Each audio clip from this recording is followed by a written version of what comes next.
Thank you, Chair. My name is Honorable Busingye Penina for Central Region Elderly Person. I'm the Chief Executive Officer, J2E Company, Construction Company. You're welcome. Thank you. Morning, Chair. My name is Eri Ambiru, and I'm the Managing Director for J2E Investments Corporation. And I'm a Director also. Adenga Jordan Magunga, Director J2E. Witnesses who have appeared before us seems to be dressed in a manner as if they are going to the market, even a window market when you are going to go, or you dress up decently.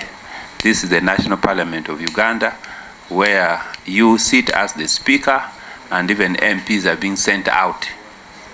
I want to seek indulgence whether our rules give exemption to witnesses who come to Parliament. When you are going to a hospital, you have to go clean. You don't go to create contamination in a hospital. So, Chair, that's your position.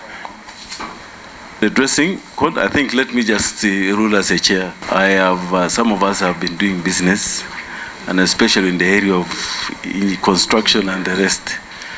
Normally, for them, many times they can be called upon to participate in that work. So I will, I think, excuse them for now. We can proceed. So we are proceeding right. Yes, so thank you. I just introduce herself as a honorable member, and our rules of procedures provide that when you have conflict of interest, you declare it and then you march away. So are we proceeding right, Mr. Chair, without her declaring her interest formally? And then I think one, the member has actually introduced herself as a member of Parliament, but she has come to attend the committee as a Chief Executive Officer. So I think it is procedure right for her to. She has declared the interest that she's a member of Parliament. If she had outrightly introduced herself just as a Chief Executive Officer, and even the other one, it will not be. So, but what I may need to let you know that the other hat, those benefits of a member of Parliament, you may not enjoy them when we are interacting now. And then on the Chief, and what you are demanding, this is the total amount. Is it true that you have not received any payment from the Ministry of Defense, or they have been paying some installments, but now what you're demanding, the balance is 13 billion? Or they have never paid you anything out of your contracts? There is a background to that, maybe. Okay. I think you can give some short background. Yeah. Short background. These contracts span a period of about 8 years. Some of them are 9 years. During the... Yeah, but you told us 7 years. What was the 7 years? You mentioned 7 years before. Yeah, when we stopped working. Oh, since then. Yeah, so there were investigations, there were allegations that we were doing shoddy work, so the president stopped the works, and he asked IGG to do investigations. Then when IGG completed, he also wanted, because the allegations were subsistent, and he worried that the buildings may collapse on soldiers, so he wanted to get more professional opinion, so he contracted people from Singapore to come and audit the project, so it took a lot of time. And in 2020, they cleared. Then there were URA problems. Then we went into COVID. And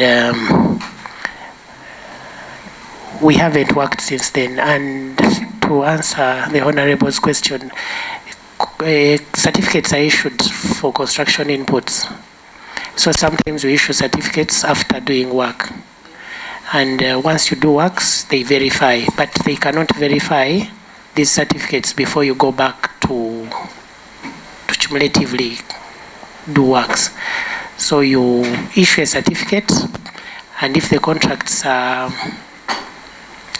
clear, they do, and they go and verify the works, quantify them, then they sign the certificates. But because they were also scared that if they certify these works, we may go for interest, because our contracts allow interest on delayed payments.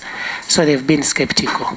Certificates were issued, but they were not verified. They were not verified, and therefore you have not been paid. Yes, for those unverified certificates. But Defense paid you, would you still demand for tax waiver? yes, we would, because all the capital has been eroded. For 7 years, they've not paid. And if we had gotten that money at that time, we would, yes, have paid. But now inflation has eroded the capital.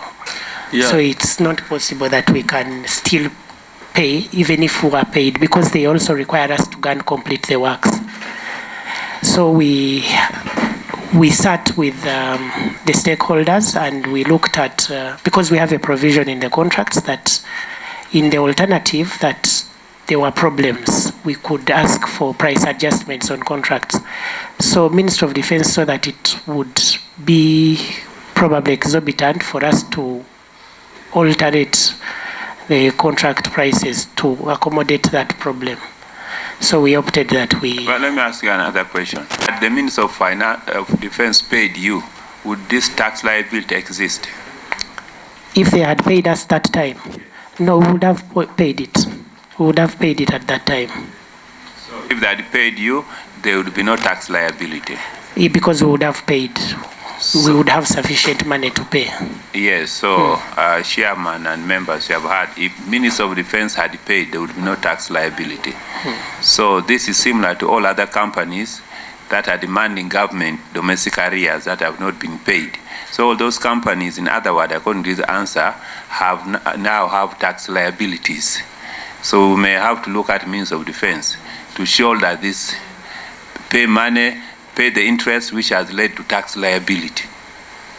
Thank you. Yes, but Paid us some of the money. We paid whatever was outstanding. So these could have been accrued from outstanding certificates that are not yet paid. No, I asked you a question. Is this tax obligation arising for the money that you paid? You were paid, you said yes. It arose from the money that you were paid. I can look at the document that we have here and see. Some of the money has not been paid, but we declare it as income because we use certificates. Once we certify, because construction inputs are bought, you do works before you go to get payment. So you issue invoices and VAT invoices. So it could be VAT arising out of companies, and there is one company in particular with the TIN number one. Where is that list from? I'm going to share it from URA.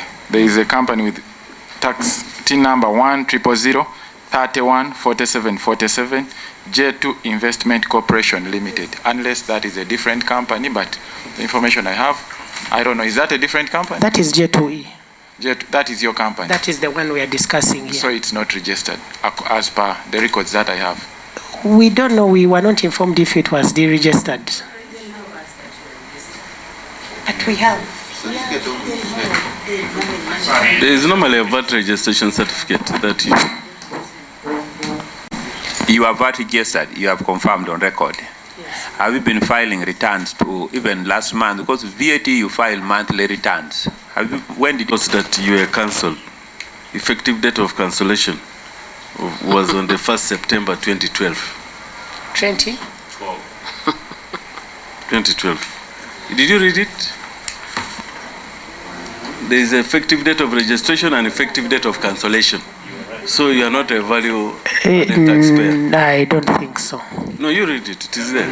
But Chair, if it's denying, Chair, if it's denying, simple question, did you file last month's VAT return?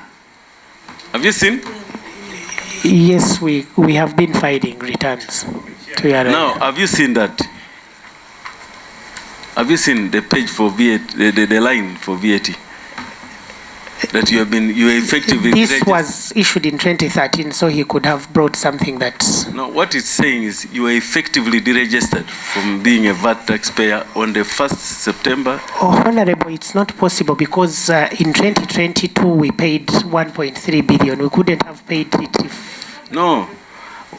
You see, let me tell you something. Most of the questions, we could be having documents not with us right here. And that's why you may not give exact information because of the documents we have and were not specified for what we are going to be asked today. But if you are given time and maybe we schedule when we can avail the documents that are asked of us, I think we would have a clear position to convince the committee. But Chair. Yes. Because the document showing the registering is coming from the witness. And the witness seemed not to be aware of the registration.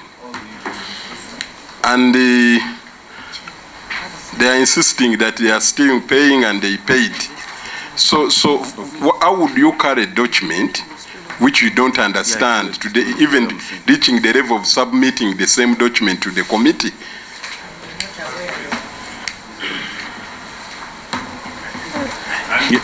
First, you'll go and get us the documents. Maybe just to refresh your memory, admin, maybe you're right.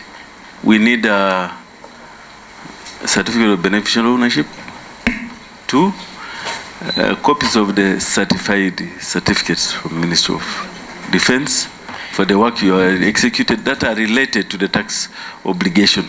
Okay. Something actually to show that the tax obligation is from the certificates. Okay. And that one is and actually you have to demonstrate that you were taxed for the certificates that were certified. I don't know how you'll demonstrate that. Chair, the ledger from URA, the honorable member had asked for a ledger. We have a ledger from URA. I don't know whether I will be coming back because I'm not... I think we may not need any more interaction with them, as long as you avail us those documents. So ours was to listen to you. You also give us your income tax returns of the directors.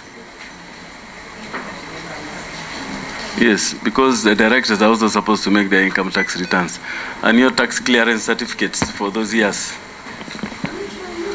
Tax clearance certificates for the company and then for the individuals, directors. Thank you.